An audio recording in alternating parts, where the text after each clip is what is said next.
It's going to transcript as well, is it? Let me just fix that up.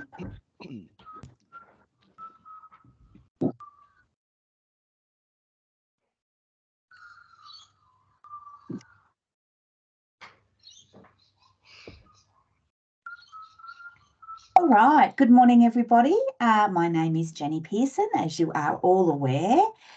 Before we go any further, I'd like to acknowledge the traditional custodians of the land that we're meeting on today and pay respect to elders past, present and emerging. Today our presenter is Dr. Gordon Lau on my favourite mental health resources. I have put the Slido link in the chat and I'll put it in again at the end. If you could all fill out the evaluation, I would really appreciate it. We also have a lucky door prize for vertical integration. And last week, the winner, last month, I should say, the winner was Kelly Hawkes. So congratulations. Yay, thank you. Yay! So you will be receiving a gift in the mail. And I will let you know at the end of this session who is the winner for today. All right, thanks, Gordo. Thank you so much, Jenny. So yes, thank you so much for coming and joining me today for our presentation for the vertical integration program. So I'm going to talk to you a little bit about our mental health resources in our local area here, mostly based on the Central Coast, but also as well other kind of online based things that we can also access all around the nation. So I hope you enjoy it. I too would like to acknowledge this land that we are living in on today. So I am currently living in from the Darkinjung land, and it's forever will be and forever will be more Indigenous land, and I pay my respects to elders past, present, and emerging. I also need to actually make a little declaration as well too. For conflicts of interest side of things wise, I do work at Headspace, but I'm not going to be talking just about Headspace because there's so much more out there beyond Headspace for our mental health resources side of things. So let's get into it. This is my little outline I have today for our presentation, and I'm hoping that we can actually cover a few things, not just our resources, because I think it's really good to have a good framework whenever we're looking at our different management kind of things we're doing with our patients. Everyone has a good framework for our physical health side of things because we do tend to get a lot more training as we're going through our med school days and afterwards in that area. But unfortunately, I find that mental health is in the area which is not really taught that well. And also, so too, most people are therefore scared of mental health when it comes into the sphere of being clinicians in the community. So I'm hoping to actually introduce a framework called CHIMES for you today to help you actually get a more well-rounded, holistic approach to our management. We're also going to look at some face-to-face kind of things as well as our websites and also kind of some applications as well too, because nowadays, okay, everyone's raving about the apps. So let's see how we go. So let's get started. So first of all, chimes. What on earth is chimes? I can see my screen moving. There you go. So what on earth are chimes? Okay, no, they're not wind chimes. It is actually, as I said before, a therapy kind of holistic model of care that we can consider when we are trying to formulate a plan for a person who has a mental health issues or difficulties or having some troubles in that way. It doesn't have to be a significant issue, but it can definitely help come to actually help us understand further about what else we can actually incorporate, what else can we try to actually make sure that we are addressing all those key areas that really improve someone's mental health. So Chimes itself, as you can see, is all in capitals because it's an acronym, and the C stands for community. In order for someone to actually to feel accepted and part of a bigger group, because loneliness, as we found all through COVID, have been a major contributor to a person's poor mental health. Community is actually extremely important. When you feel you're accepted, when you feel part of a greater group, you often do actually feel better supported in general, and therefore your mental health often does get better. The next one there is hope. For the person to actually get better, you need to actually instill a sense of hope in them to help them actually have the actual hope that things will improve and there will be something for them to strive towards achieving. So this can be in the form of having our goals, could be in the form of having our different direction for themselves. Therefore, they don't feel so lost, don't feel like they're floundering at a time there or like languishing as well too, like many of us felt all through COVID. The next one here is looking at identity. What am what am I? I know it's a big kind of existential crisis that we all go through in our growing up process and even later on in life as well too. But being able to actually understand what I stand for, who I am, and that will actually really help to cement us in our journey about what are we trying to achieve, what are we trying to strive towards. And this can actually come in the actual form of our values work that a lot of our psychologists colleagues will actually be doing with patients, trying to align them with their goals, with their values, and therefore be value-driven goals, and therefore have a much greater chance of success. Next one is motivation or meaning. So motivation or meaning itself is extremely important because this is what actually will help to get the buy-in from a patient and be able to help them continue going through things even when times get tough. And E is then for your empowerment. So I know okay, the M and the E they kind of do actually come in different aspects of the motivation process for the person. So of course, meaning and motivation there wise can actually shift between the actual community-based kind of motivation that a person may have, their own personal meaning they bring to a certain situation, or their actual spouse, or their peers, or their children, or someone else they feel attached to or feel actually empowered by. And that's the reason why we actually have different facets in here to really look at that overall kind of motivation and push a person from where they are now into something greater. And the S on the end there is for our support and our services, which is where our presentation today comes in. Looking what else is actually out there in the community, be it actually in our local community or in the greater community in Australia that can be helpful for our patients. So let's dive into it. Of course, everyone, okay, when we are doing our assessment of a patient, we are always told to actually explore our risk because it's extremely important that we don't miss that. And I do agree as well too, it is really important. But the thing though is that I think it's also important to actually know what else is actually out there to help support a person when they're actually at a level of increased risk in the community.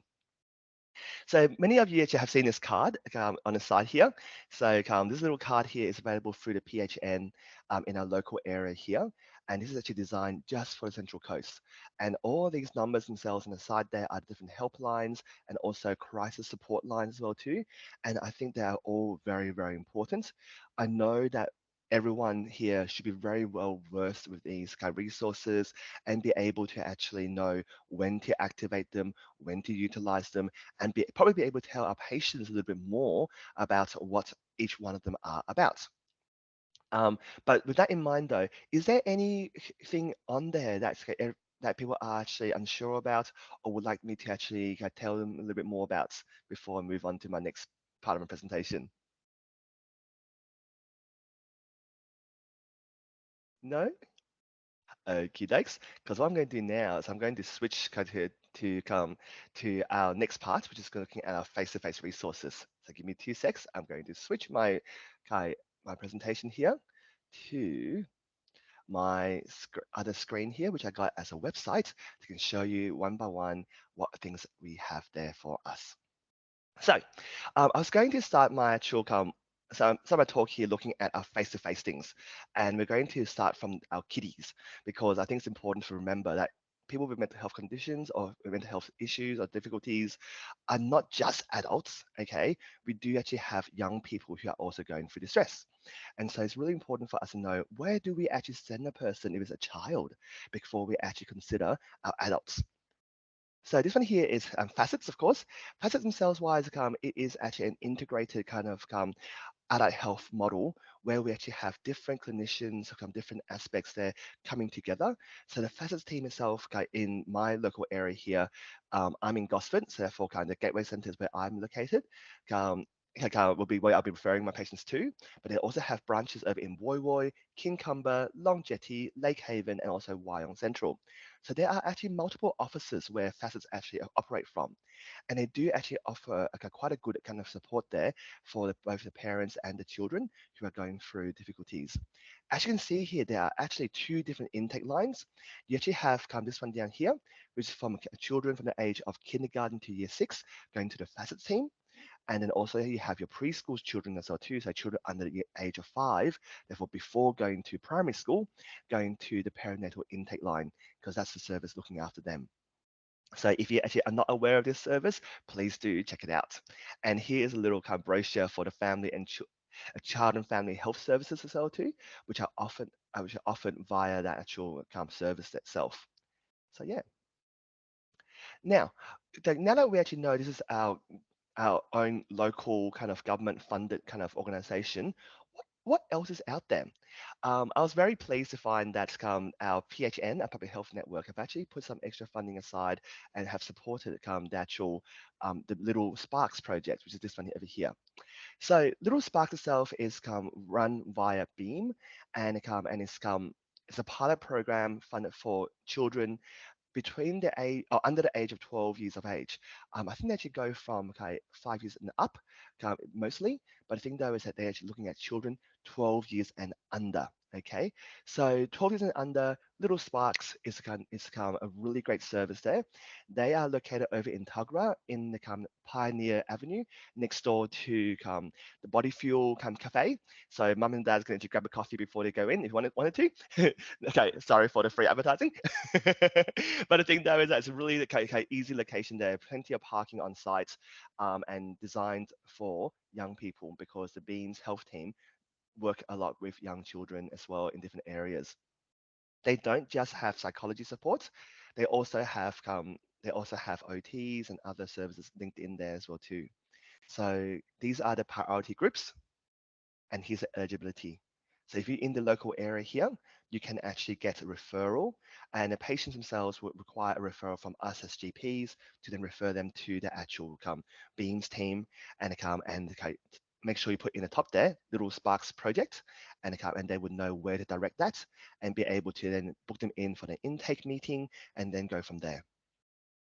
For a child who's a little bit older, though, we're looking at 12 years to 25 years of age. We have Headspace, and we're quite lucky here in the Central Coast. We actually have 3 centres here in New South Wales in the Central Coast. Just going zooming in. So we actually have 3 sites now. So these are the 3 sites. We have Gosford, we have Wyong, which is our newest site, and we also have Lake Haven, who's been there also for a long, long time.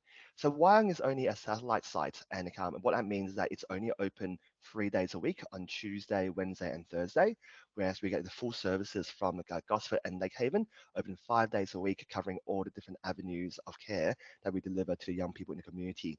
And just a quick reminder, Headspace itself is actually designed for people who are 12 up to 25. We actually have had a few people come up with referrals there for people who are 60, 50 and over as well too. Unfortunately, that's not the service for them. They'll be looking at other adult services, but Headspace is only for young people going between the age of 12 to 25 years of age. Uh, and Headspace wise, what do we actually do? Headspace wise, we actually do look at our physical health. We do look at our mental health, of course, which is probably what's most well known for.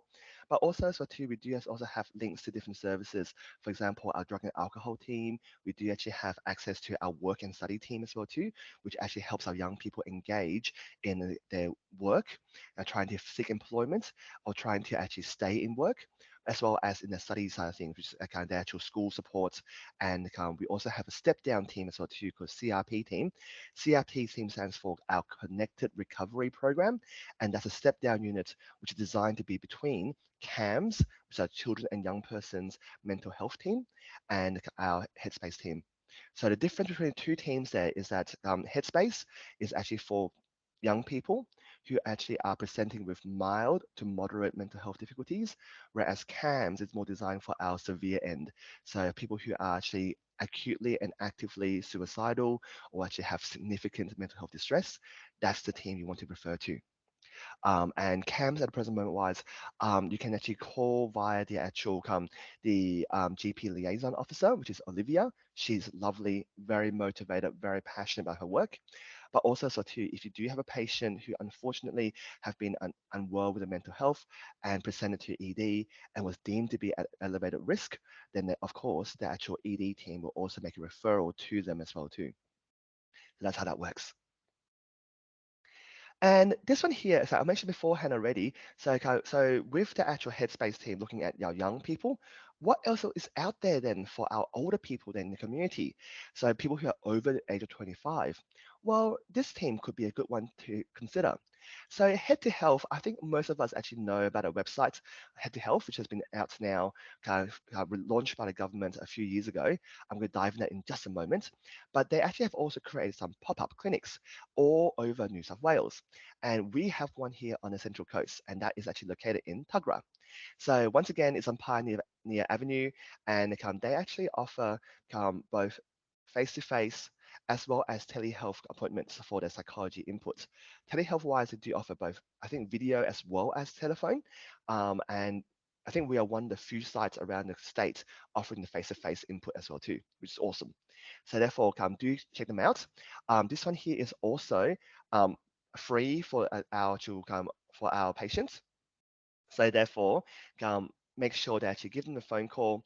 The phone number is down here. It's a free call number, 1-800-595-212, and they will be able to get access to the team there. They're open from 8:30 in the morning to 5, Monday to Friday. And when they do call up, they will actually have an intake officer session first to make sure they know what is it that they are having troubles with, and they can then pair the person with the most appropriate clinician afterwards. So this is the Head to Health pop-up clinic. We also have, I think, 3 other sites up in the Hunter Manning area. So therefore, this is another great service for us to consider if we have an adult who is in distress, who is not able to afford private psychology inputs and would like to have some input from a government-funded source. So yeah, check it out. So far, so good. Okay, so these are all the face-to-face ones that I thought I'd mention. Because if we're doing okay, I was going to then shift to our websites, and I got a few of them here can share as well too. Gordon, sorry, Yes. can I just ask, can I confirm, is CAMS the same age range as Headspace? Is it 12 to 25? CAMS, I think they only go up to about 18, depending on the site there. But yeah, I think it's only up to 18. When they do go beyond that age there, then they actually often try to link them in with other services in the community. Yeah, okay, thanks. And just about funding with the PEDS, is that Little Sparks fully funded, or is that private fees? It is fully funded actually. So it's a public health network project, and it's a pilot program at the present moment, which actually is offering Medicare funded sessions. So yes. So do they still need mental health care plans to access those? Really good question. I don't think they do, but they will actually benefit from that. So often at the intake that they may actually send them back to the actual GP saying, yes, we would like to accept the person. Please organize a GP mental health care plan for them. So yeah. Thank you. Cool. Thank you so much. So let's move on then. Gordon, in that case. Yes. Oh, sorry, Gordon. Yeah, all good. What are the waits like with these services? Are they? Good question. It's actually been very reasonable actually, because I think that they have been the best kept secret as all mental health things are, and so therefore before Christmas when I first heard about them, they literally had no waiting list, and I've actually been sending patients to Little Sparks program, and people who've been getting in around 2 or 3 weeks after the actual referral. So is that good. OT as well? Are they beginning OTs quickly? That's more for the psychology side of things. But the thing is, for OT side of things, wise, it does get a little bit more tricky. I know. We do have a different kind of PED services in the area, like Laura's Place, Kids Point, Beams themselves do have OTs there on site as well too. So yeah, it may require to actually send for a few other referrals to see if you can get them in first. So Beams itself is a service in itself, but where do we find details? Like what else does Beams do other than Little Sparks? what Yeah, is jump under on. their head otherwise. Sure. Okay. Jump on the website and if you look at Okay. the different the different services, there you go. Oh, So you have your difficult. psychology, speech, OT, behavioral supports as well too, and they also do NDIS support. Are they private? Is that a private company otherwise though? Yeah, I Yeah. think it might be. So therefore, the Little Sparks program itself is just one single branch, one single program they delivered, and have the special Ah, funding for. okay, so and that's our fees are there, and then Little Sparks is just part of it. Okay, That's correct. Yep. thank Perfect. you. No worries. Thank you so much. It's always good to ask questions to clarify things. This website here, as you know, is a head-to-health site. I quite like this program here because they actually is a government-owned site, and they do actually have a lot of different supports for people to actually if they are keen to find out what can we do to add more meaning to my life? What if I'm having some mental health difficulties? You can actually direct your patients to this here as well too. They do have a really good search box here, which you can type in your concern and they come and be actually linked to different websites from different groups all around Australia. And so they mostly actually have a lot of their material drawn from the SANE team, as well as Beyond Blue, Black Dot Institute, and other really well recognized local mental health facilities and services. So really good option there. But what I was going to show you here though was that this one here. For health professionals themselves wise, it can actually help like different resources, support our patients and communication materials, but they also have our service providers as well too. And they actually have a really good list of them going all the way down, itemized according to letters in the alphabet. So they're grouped that way. And you can see there's actually lots and lots and lots out there. The sad thing is though that they don't often actually come up on our radar because we are so busy looking after so many different areas of health for people. But if you do want to find a specific group for a specific condition in the community, they have some really good resources here to help us out. So do check it out as well too if you get a chance to. Add it onto your to-do list if you can and explore that with your team. Everyone talks about MPRAC, which is this one here. MPRAC itself wise is e-mental health in practice. That's what it stands for. And it is actually a resource library there with different links to different services. And they do have a guide as well too for us as health professionals saying what has been recognized and deemed to be of good standard in the community. So therefore, this could be a good site for us to go to as well too if we're looking at prescribing an e-mental health course for a patient of ours. But talking about e-mental health courses, I was going to dive into a few of the things that I like as well too. So hold still, steady, and then let's go to my favorite one out of all of them, which is MindSpots. MindSpot itself is a partnership program between the Macquarie Uni as well as a Beyond Blue team. And what they have created here is an 8-week program, all CBT based. And what you have to do is get your patient to start the assessment process. The assessment itself wise takes about 20 minutes to complete. It's about 18 slides in there to put in your name, your details, etc. And also to put in your actual responses to a few different questionnaires to see where the patient's at and what degree of distress they're in. And from that, you can, at the end there, you will actually have to put in there when you would like the clinician to actually go through the material with you. And when you say a clinician, I'm actually talking about a trained psychologist who is actually based at Macquarie Uni, who is the one who calls you back and lets you know and goes through the actual information there from what you have submitted to them via the assessment process.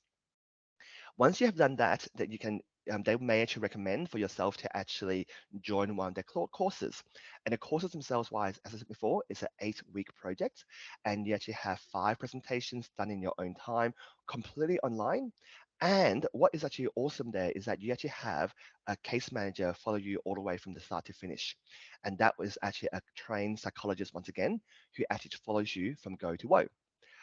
Furthermore, they also offer up to 1 hour per week for a telephone consult with your case manager, who is a trained psychologist, to actually put what you have learned into practice to tailor that to what your needs are.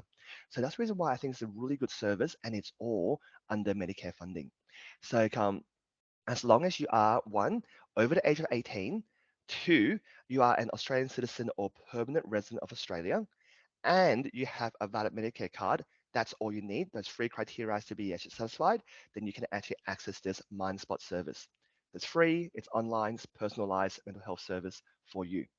So as long as you have a phone on you, you can say send messages back and forth through the actual the hub there for you to communicate through, or otherwise also have a phone to pick up the phone calls and can actually access the actual an internet service to then actually view the presentation. You can get this service here as well too. Along the way, there are also testimonials, there's handbooks, there's resources in there as well too to help to support your needs. So it's a really great service there. Another one out there is called This Way Up.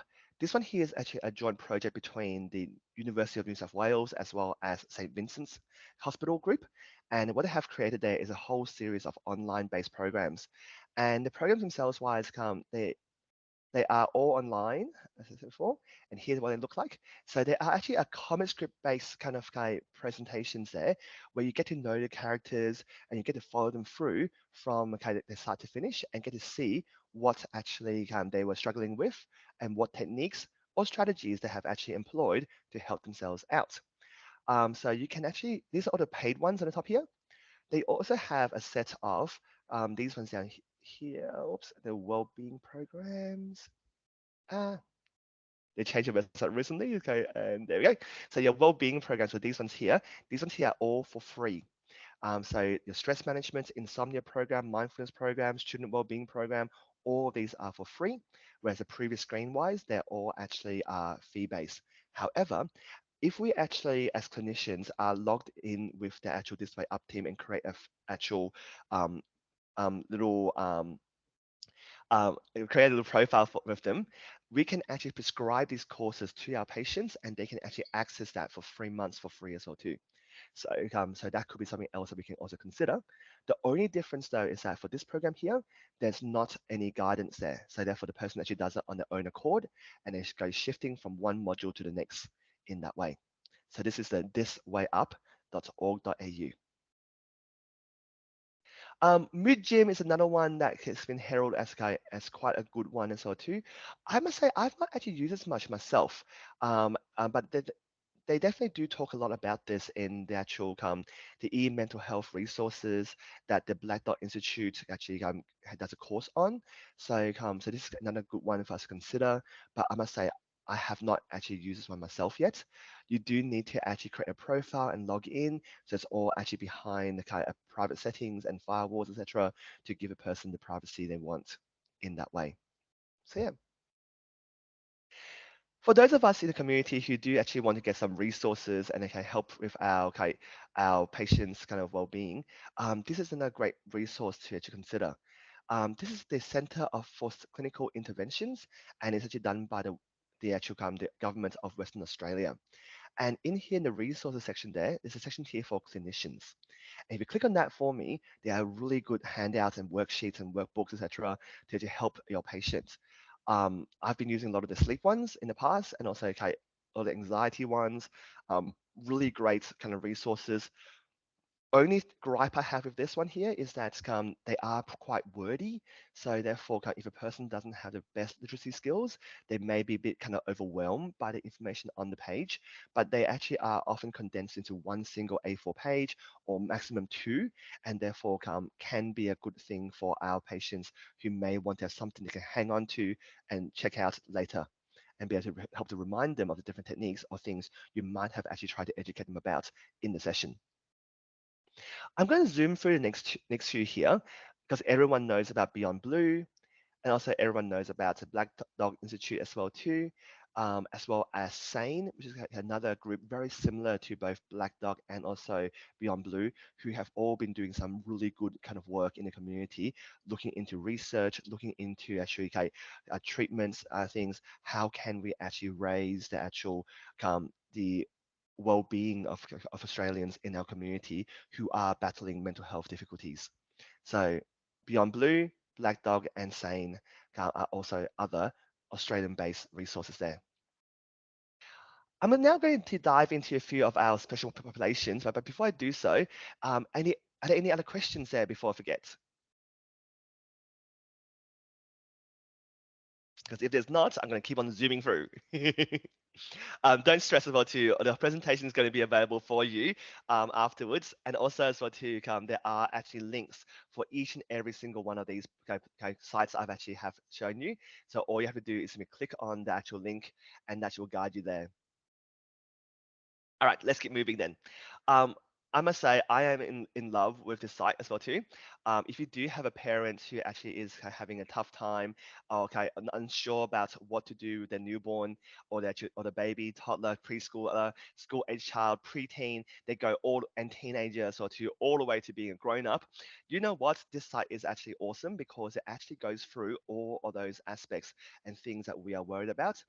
What's best about this one here is that it is actually written by specialists in their roles, in their area of specialty, which is so much better than the mums going to forums, not knowing who's on the other side of their computer and who's typing away on their keyboard. So do actually refer them to this site here if you haven't done so already.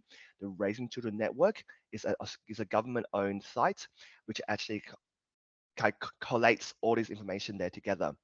What's most helpful is that for each and every one of these areas here, you can see as I'm scrolling through them, they actually divide them up into these tabs.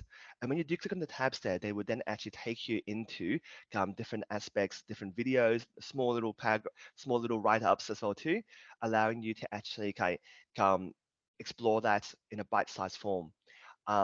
It also works really well on the phone. So it's been a big hit for a lot of my parents who are having troubles, who doesn't have a toddler who is having trouble with their sleep, right? So therefore, it could be a really great resource for them as well too. Um, this next one here is a kids helpline. I know that everyone actually should know about the kids helpline, but I was just going to draw attention to this. Did you know that kids from the age of 5 can actually call the kids helpline? And also, so too, it looks after young people all the way up to the age of 25. Most people don't actually think about that, but it's really, really important that we do. So the great thing about them as well too is a really simple free call number, 1-800 55 1-800, and that will then link you in with the team there. Anytime, anywhere. It's always a good time to call. The Kids Helpline is their slogan, and they really do try to make it that way. Another great thing as well too is that they also do have a section here for parents and carers, which is a great kind of option there for parents or carers who are worried about the young persons and will be keen to support them. Not to mention a section there for school teachers as well. Oh, okay, this one didn't load up. That's right. The Headspace team as well too. That we do also have a website as well too for different avenues that we support, and also different stories and write-ups, etc. in there. Um, Feel free to use the different tabs on the surface there to actually check out more about what things we have to offer. And we do look after, as I said before, young people between the age of 12 to 25 years of age. Keep on moving here. If we do have an Indigenous person who would like to have more of an Indigenous specific kind of program or materials for them, then of course, WellMob is probably one of the best ones to go to. WellMob itself wise, they actually do offer more culturally based and culturally specific kind of services for our Indigenous population, which we do have quite a decent group of those people who do identify as Indigenous in our community who may not be actually accessing our Aboriginal medical services. So make sure you do actually ask your patients, so help them to identify and therefore be able to support them and be able to be more aware of what other programs, resources are out there for them to actually boost their mental health and supports in the community. So they do actually have apps, they do have websites, audio stuff in there, so too, documents, social media and videos for them. If we do actually have a problem with a person who is actually using a lot of drugs or alcohol, this is my favorite site. It's called Your Room, and Your Room itself is put out by the New South Wales government, and it actually breaks down all our actual commonly used drugs and alcohol and other kind of substance of abuse into different tabs. And if you do click on them as well too, they actually give some really good information. They actually break it down into bite-sized kind of information at the very start there, so you can actually look at the actual quick little snapshots of things. and what it does to your body. But you can also actually dive into the full list as well too for each and every one of these sections there. Not to mention as well too, a lot of great information there, breaking into like a really easy to access tabs.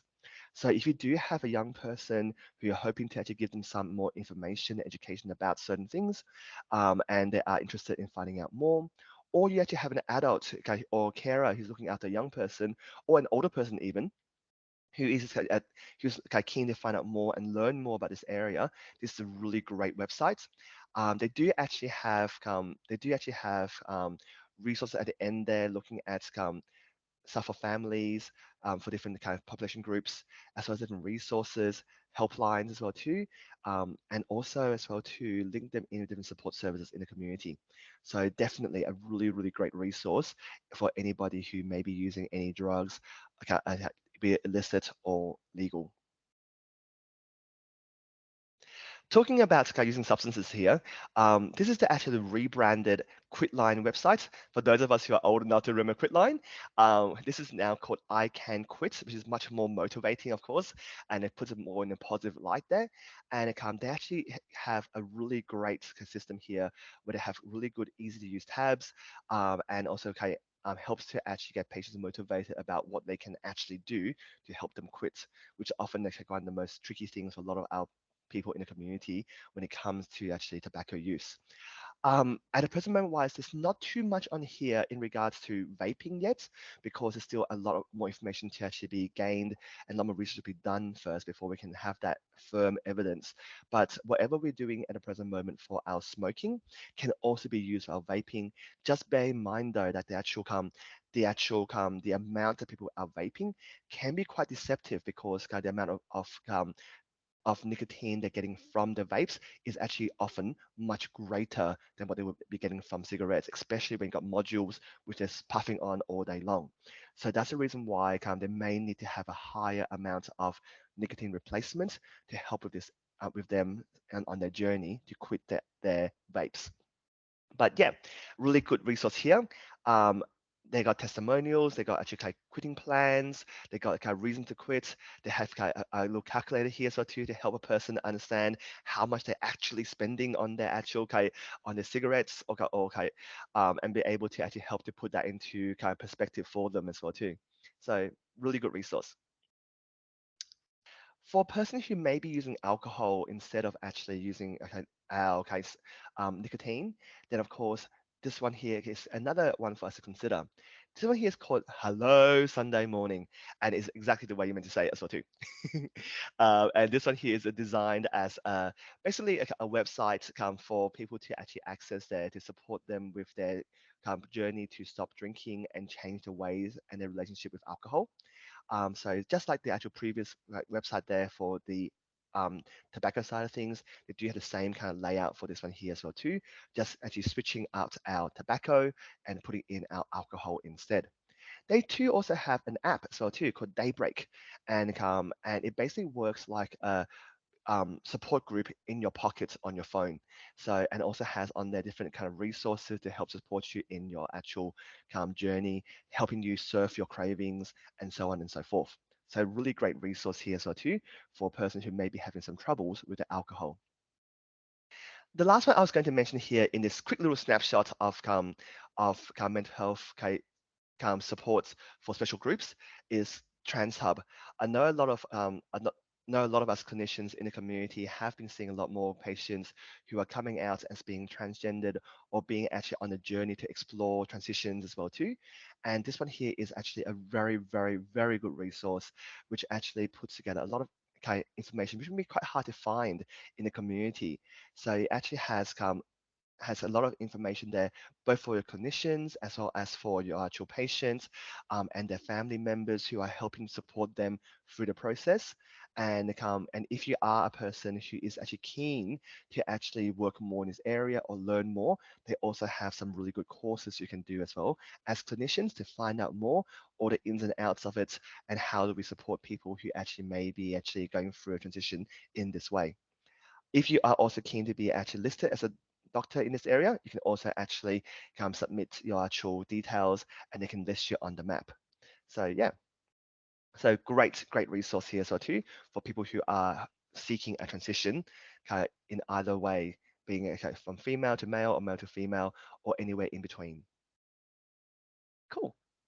Oh, before going to my phone apps, any other questions, any other kind of comments?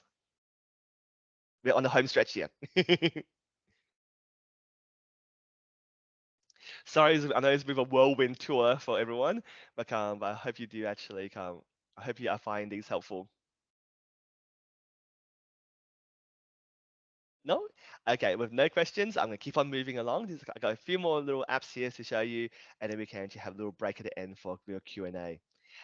So if you actually are trying to teach your your patients a bit of mindfulness, I really love this site.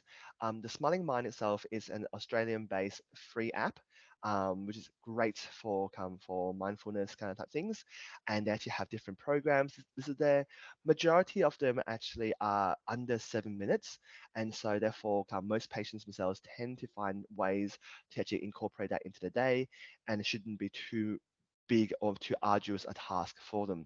There is actually a tracker in there as well too for how well they actually have been at doing their mindfulness practice. There also a well-being score as well too, based on how distressed they are doing, how distressed they're feeling, sorry.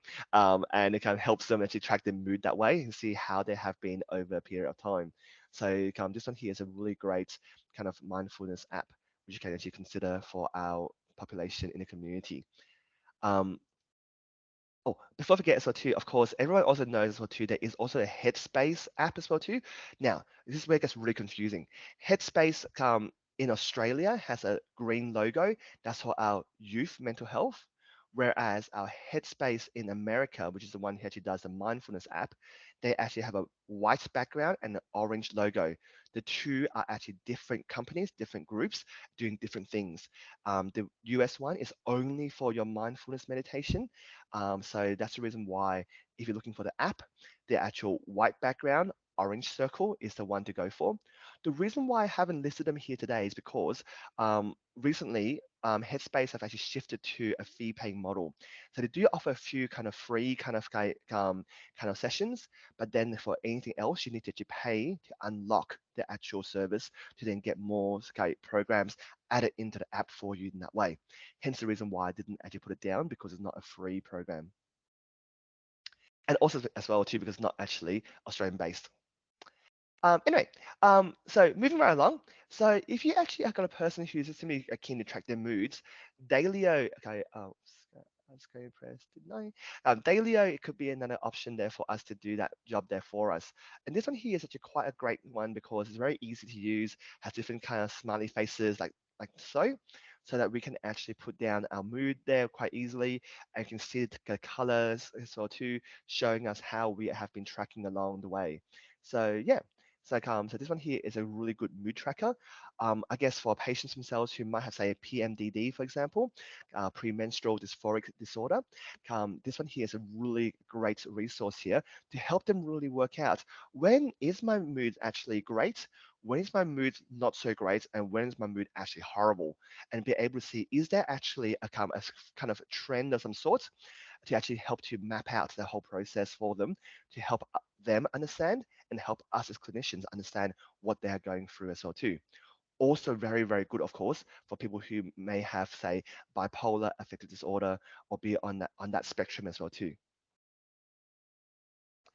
Um, the Beyond Blue team here have actually also done a really great app there called Beyond Now.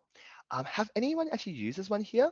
Because if you haven't used this one here, I actually would highly, highly recommend you to use this one to help your actual young person or older person as well too, to actually create a safety plan. And this app itself actually steps you through the whole process of that. And knowing that most of us now have our phones in our pockets, on our bodies 24/7, this is a really, really good option there for someone who actually may be actually going through a tough time, may have thoughts or even plans about causing injuries to themselves, and therefore would actually benefit from having a safety plan in this way. So it's really simple to use. That's the icon on the actual on the platform there. It works on both the actual Apple as well as Google side of things.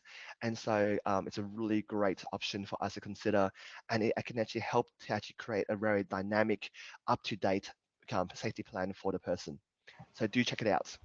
Got it. So, Can I ask just a quick question about that? yeah, of course, please. How do you do that in practice? Do you just recommend the app and let them go off and do it, or do you actually actively sit with the young person and fill it in together? It depends on your level of concern for the person. So if you actually feel that, okay, this person is doing okay, but I think it'd be good to actually have this on standby kind of thing, and you feel you're able to trust the patient a lot, then of course you can do so. But if you are actually concerned about your actual person in front of you, then definitely so. Sit down with them, go through that with them as well too, and get them to actually put in the different kind of like different people for their support team there in the app itself and save it that way. So that's what I would be recommending, because I think it's that would then just show that we have actually done our actual due diligence and they have provided our actual our service and care for the person that way. So if you are keen to find out more as well too, really great resource here. There's lots of write-ups as well too about that, little videos to check out as well too. And it's a very simple step-by-step procedure for you to go through. So there's only 7 steps in there, so very easy to do. So yeah, the next one I have here for you is the Calm Harm app. Calm Harm itself is for people who are actually self-harming and therefore looking at alternative to actually causing actual injury that's a lasting injury to ourselves. And the Calm Harm app is available, like all these apps I'm showing you today, is also available both on the Apple as well as the Android networks. So in this app here, they actually have 2 versions because they've got 2 different skins on there. So you have the kiddie version here with the cute little monsters, and then you have a more adult version as well too for your older kind of clients there. I personally like the kiddie ones, but that's just me, I guess. But the thing though is that um, on this app here itself, you actually have different tabs on the bottom there to actually help you with the process. So you can see here as well too, what can I do to actually look after myself, to help myself seek comfort? What can I do to help distract myself, to help myself actually surf the actual wave of the stress I'm going through? What can I help to me to actually express myself better, to actually have different strategies to do so, help me to find release, help me to actually breathe and actually settle myself and calm myself. But you also have a little random one as well too.